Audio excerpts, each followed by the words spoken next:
Just being with the boys for a week was sick. Pushing each other, pushing the pace. You know, we were setting tone, just getting after it.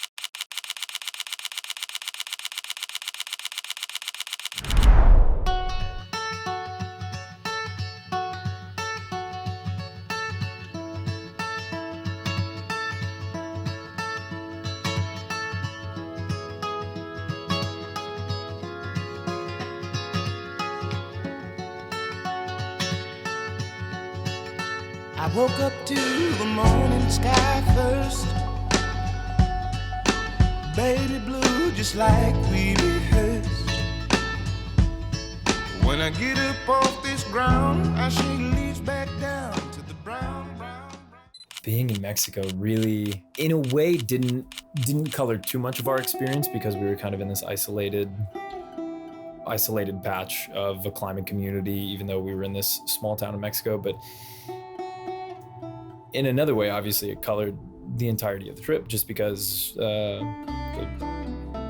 predominant language was not what we were used to, and the food was a little bit different than we were used to, and getting around was a little bit different. But I think it added a certain allure to the trip because we knew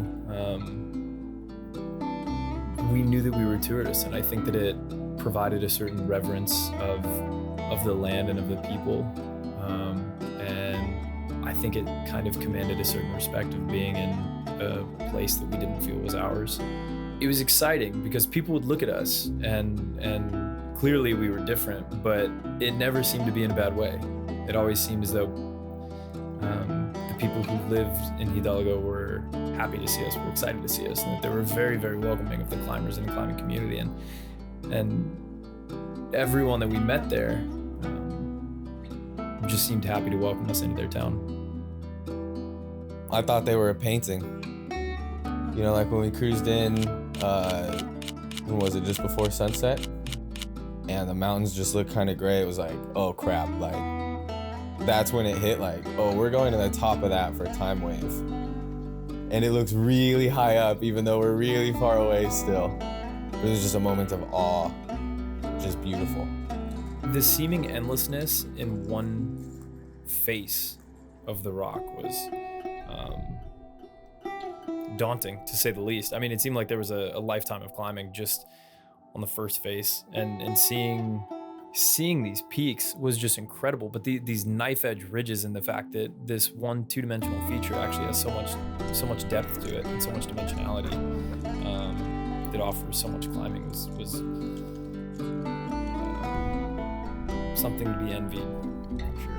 First day of climbing, it actually felt a little easy, felt a little soft. I think we only climbed up to maybe 10C or so on the first day, and features felt blocky, features, you know, seemed a little juggy. The climbing wasn't too bad, clips were reasonably spaced, and I thought that was a good sign for some of the loftier goals that we had.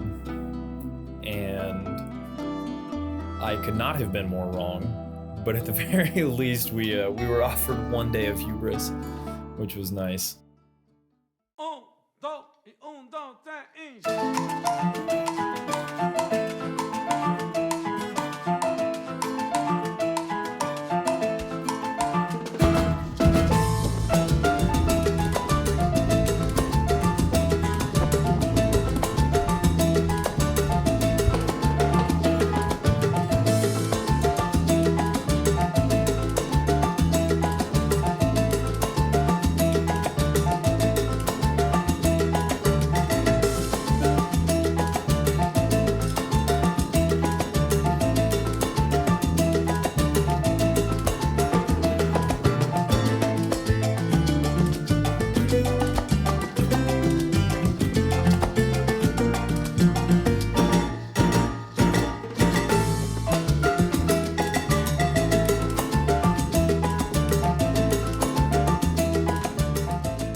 After getting acquainted to the climbing style found on the limestone walls of El Potrero Chico, we were eager to set off on the biggest objective of the trip, Time Wave Zero, a 2,300-foot route that climbs up the backside of El Toro, with the crux of the entire climb being about 2,000 feet up the route.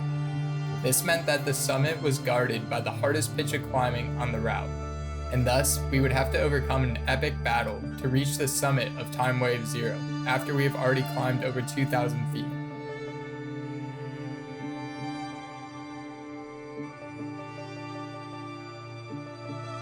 You know, the night before Time Wave, it's kind of like the night before an exam or the night before any kind of presentation, where the one thing that you should be doing and sleeping and resting is the last thing that your brain allows you to do, because you have to check so consistently and continuously to make sure that you've crossed your T's and dotted your I's, and that you've prepared to the nth degree everything that you have and that you might need, and planning all these contingencies, particularly for the biggest feat that we've ever attempted.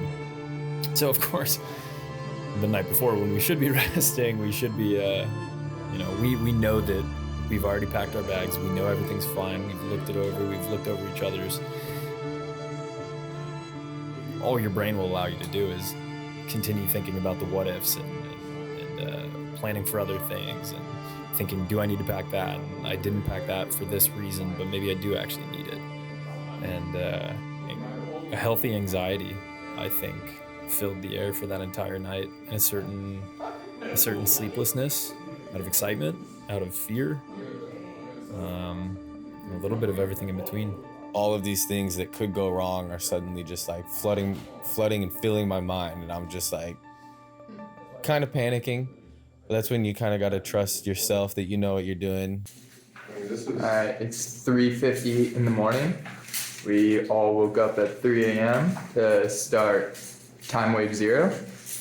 Cam, how we feeling? Actually pretty ready. Super ready. Like? Sleepy. Sleepy. Sleepy. Body? Hey. Hi, Mom. Excited. Let's go.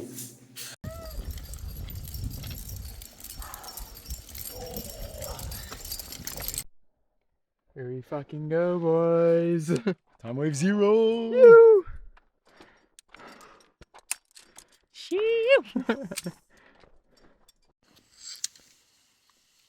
Till setting off on Time Wave Zero. Yeah. Climbing in the dark, that was a surreal experience.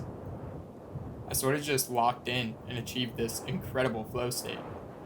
I mean, the only source of light you get is this bubble from your headlamp, just enough to see the hands in front of you and the feet underneath you. After a while, I honestly kind of forgot how high I was off the deck.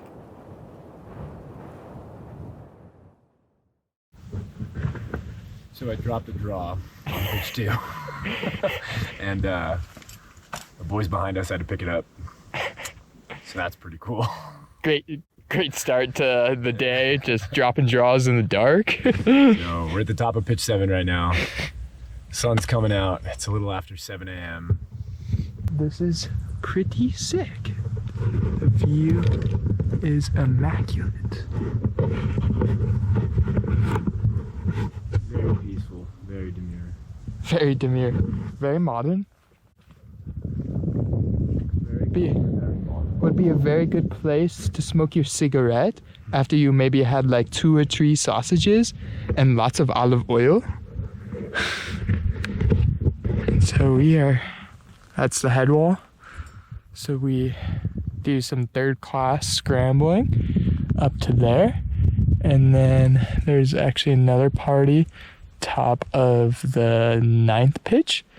So we head up there all the way to the summit. And I almost fell backwards. Good thing I still have a rope. With the fucking helmet. Watch me fall. Watch me. Oh, that's pretty sick. Oh, I think I'm actually already too high.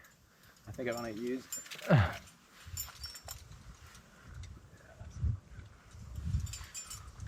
Dude, that looks pretty sick. You look so exposed. Dinner.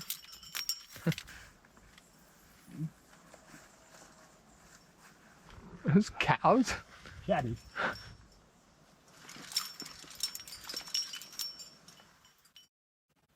Okay.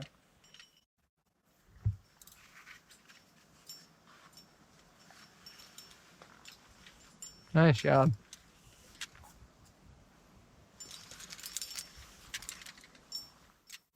Moo. Oh, it's a video.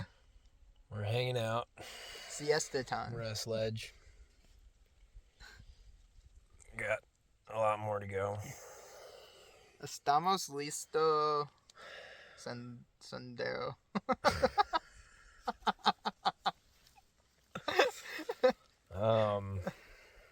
The sun is hot. The sun is up. There's a cactus. Starting to regret starting at 5 a.m. instead of like midnight. Oh. I just pulled out a little cactus thorn from my toesy woesies.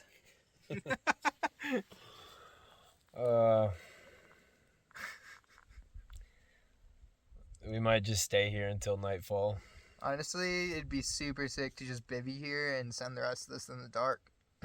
Because the sun sucks.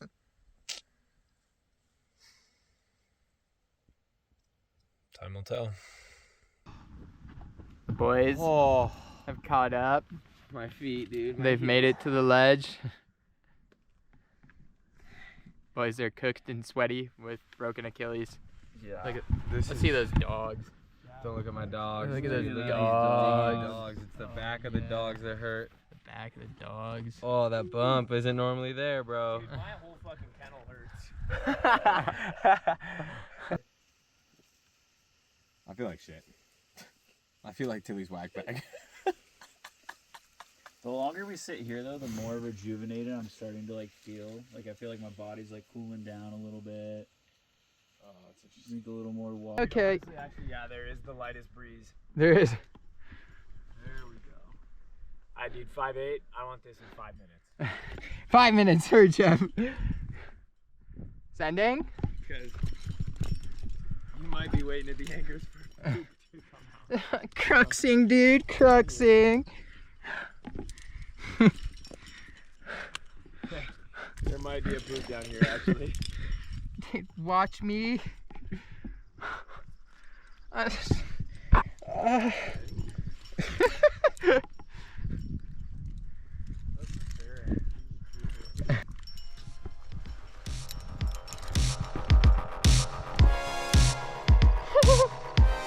Dude, exposure is on.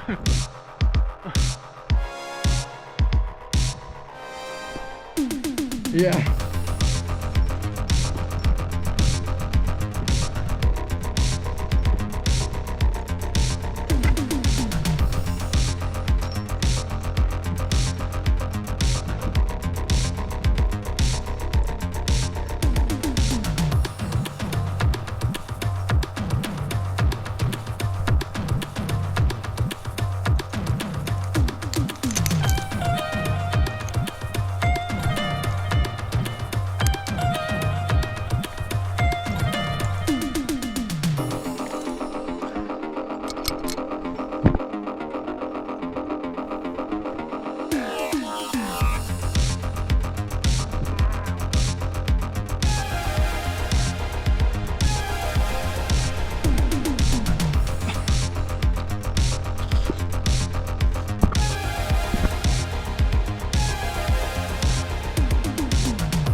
anchor.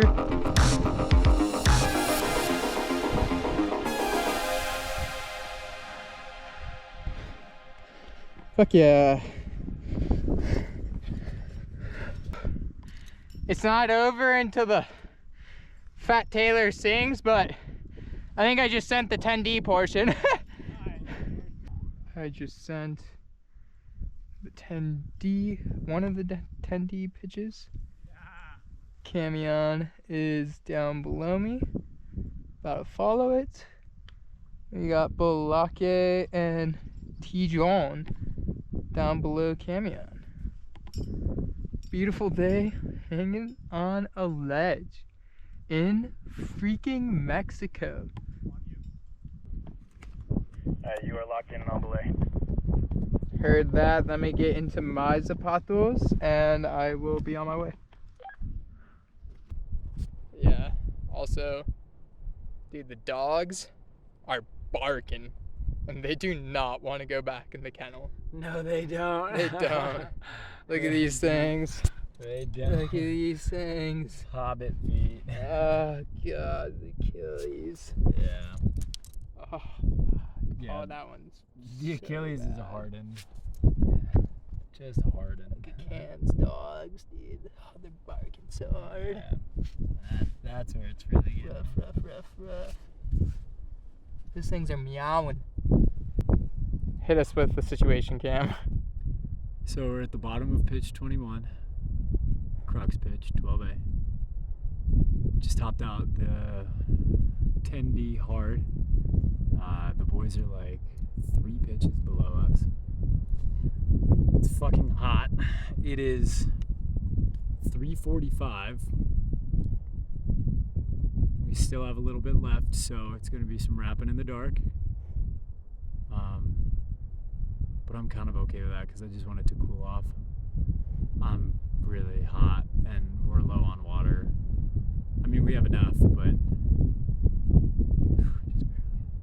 It's really gonna cool off. The wind is kicking up a little bit, which is nice.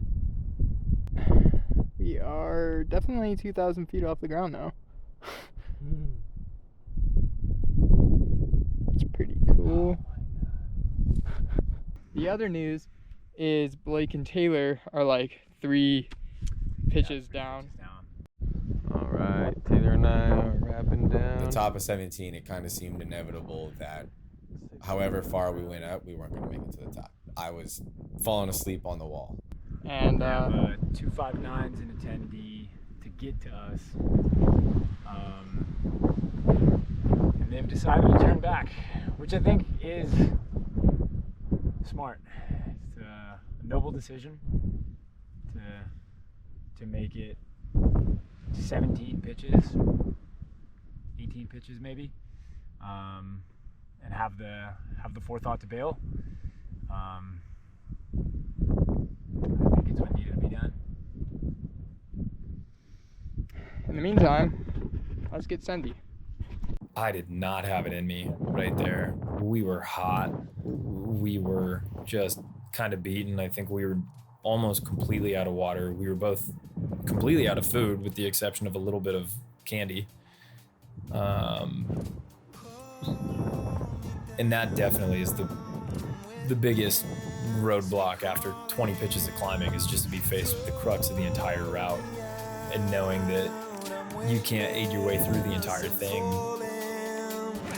All around, the angels are calling, pull me down, witness, you'll never break me down,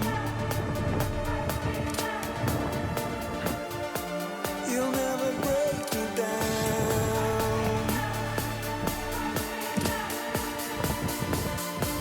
You'll never break me down.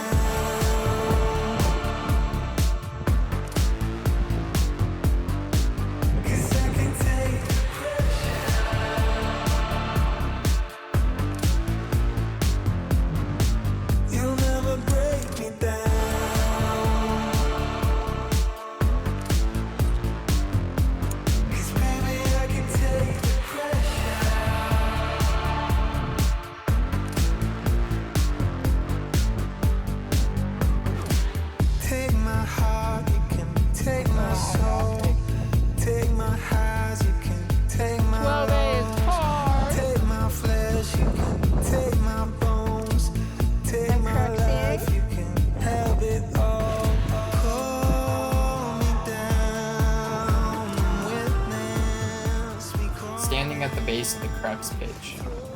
I definitely was delirious. I was malnourished, and I'm pretty sure I was out of water. I think Cam had a little bit of water left, but whatever it wasn't much. I just knew I wanted to get to the top of that route so bad that there was no way I was backing down from leaving that pitch. And so I set off climbing it, and right away my hands hurt so bad. I mean, after climbing 2,000 feet already, I barely had any skin left. My feet were throbbing from being in climbing shoes all day. My body was just worked. But I kept climbing. I got to the crux and I was like, no way, I can't pull these moves. So I clipped the bolts with the draws and I started pulling off the quick draws. But eventually the bolts get so spaced out that I have to start free climbing again.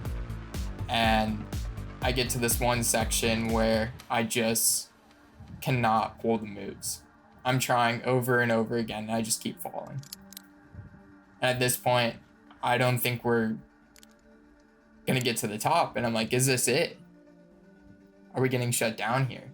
Seeing the moves that Tilly was able to pull and knowing that he still was not at the next clip definitely didn't inspire the most confidence, because if anything, I felt like of the two of us, Tilly would have been the one to be able to just keep climbing. And I definitely get in my head a little bit too much when there's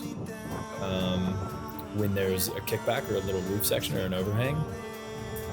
And knowing that Tilly had to lower off it, I kind of didn't really feel like I'd be able to pull those moves. And I eventually look at Cam and just was like, I can't do this.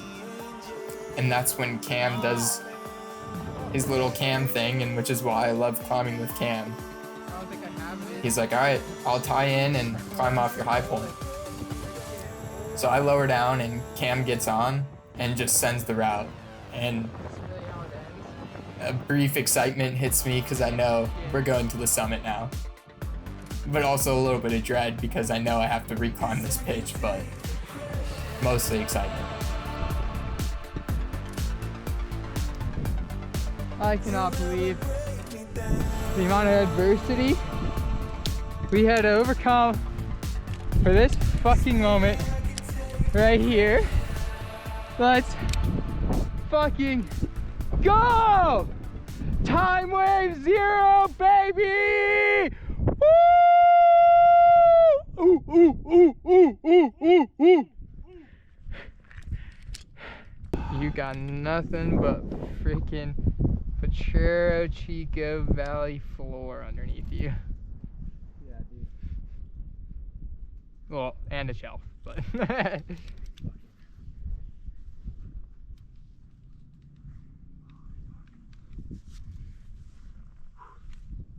Wow, dude. Skin is worked. Yeah. Yeah, dude. Good fucking lead on that right now. I felt so lightheaded too. Like every time I had to exert myself.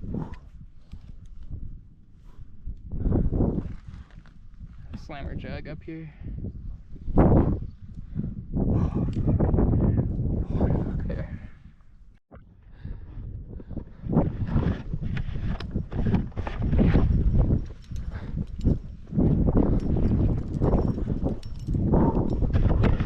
Oh, this is so fucking incredible.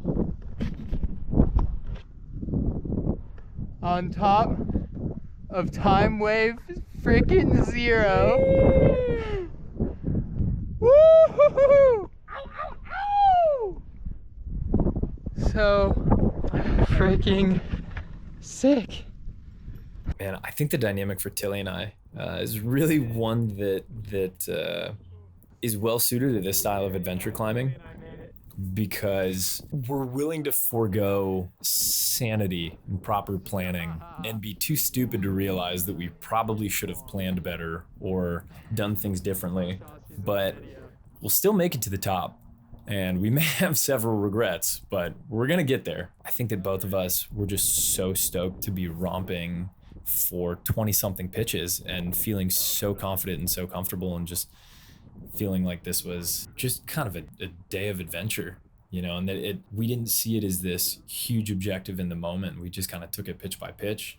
And I think that was a shared mindset for the two of us that really allowed us to do this and accomplish So this. the sun crested over that mountain maybe 30 minutes ago now. We have 22 pitches to rappel. We got to beat feet. We are actively rappelling in the night. I'm sitting here on top of pitch 19, I believe, something like that, and Cam is rappelling, undoing the traverse pitch right now, and we are still super high off the deck, but it's kind of cool. You can't see at all the floor very much, except for the few houses or buildings that have light. So if you ever wondered what rappelling a 2,000-foot wall in the dark looks like, this would be that. It's crazy. You're so high off the deck still. You can barely see shit, just the illumination from your headlamp. Back on the ground. Back on the ground. Good. It has been let's see, it's after 11 right now and we started at 3, so it's been a 20-hour day. Ground to ground was 20 hours. It is after 11 right now? That's gross. Yeah. Didn't even pull my phone out. Dude, and that just considers the fact that oh no, you know what, because we started at 4:55. Oh, I was thinking, okay, wait, yeah. We woke up at 3. Yeah. And so it's been a 20-hour day since we woke up. It's been an 18-hour day ground to ground on the wall. Clapped. Oh, dude. Feeling stoked, but clapped. How did Most important thing in the world right now is water. Water. No water for the past 6 hours? 7? Yeah. 7 hours? Oh my gosh. I'm gonna go home. I'm gonna chug this bottle of electrolytes I have, and then I'm gonna drink straight up a gallon of water. Maybe 2. 100%. You know, I don't know if it's intrinsic to human nature or what, but this feeling of accomplishment, this feeling of literally surmounting this peak, and I don't know. I just feel like there's something kind of intrinsic to the human experience of being able to overcome this obstacle and stand on top of it and feel a sense of accomplishment. That in our little contrived way we managed to do. And I think that's a feeling that we chase as climbers, as people.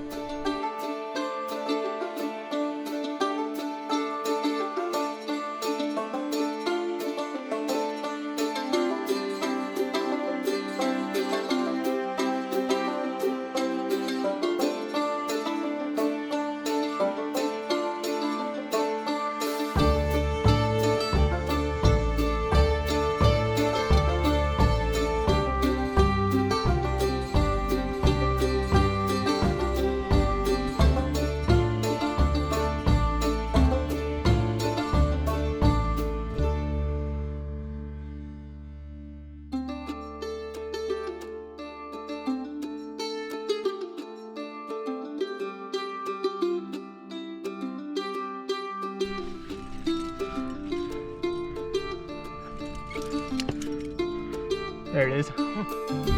Bomber, dude.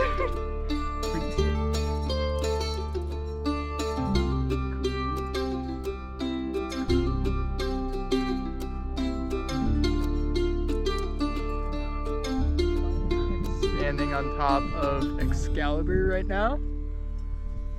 Sick summit.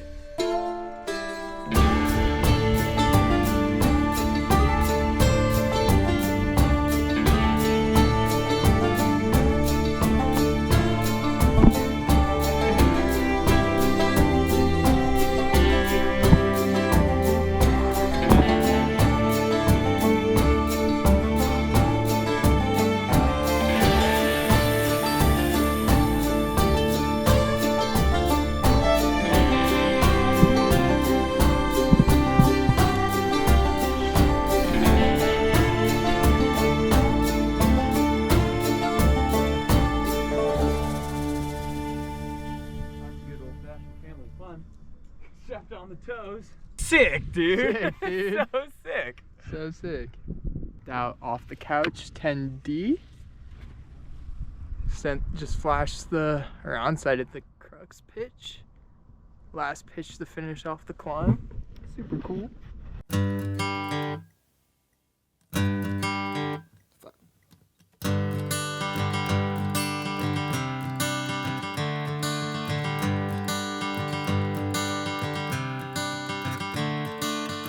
Another turning point. Yeah. Excalibur. In the books. 4 bros, 1 anchor. Watch the video live on my YouTube channel. Actually, I can't put it there. Watch it live on my OnlyFans. Yeah. What are you doing, step anchor? Are you stuck? I can pull the Excalibur sword out. Dude, it's pretty lodged in there. I think you're gonna need some brute strength to get that one out. Oh my god. Cruxing. He's Oh!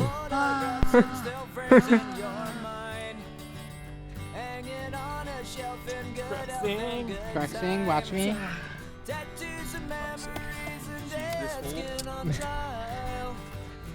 Cheers, Aid.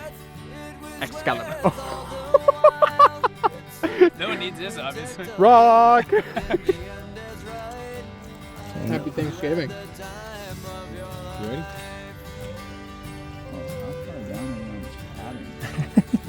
Pretty far. So pull this. I lost feeling in my feet like 10 minutes ago. Okay. Good place. There's a video. Good place for some tamales. Happy Black Friday.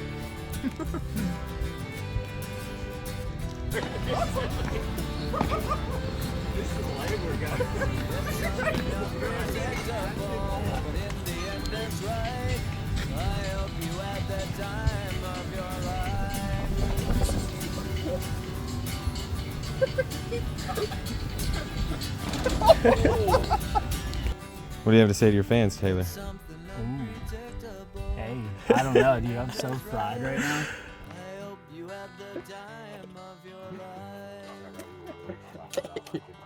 No, I'm stretching, Michael.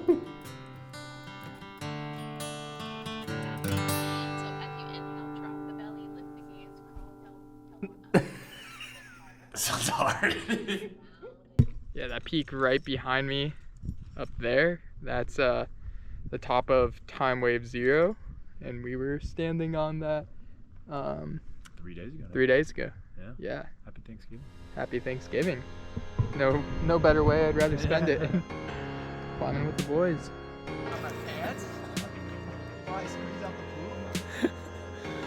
Poo-poo time is pee-pee time, but not all pee-pee time is poo-poo time. Man, this is a bad one. Oh my god. This is lagging. This is killer on the vine. Oh, yeah. Okay, wait, I got Okay, wait, I gotta adjust with my dick's. You know, it'd be a lot cooler if we were doing this interview like 1,200 feet off the deck.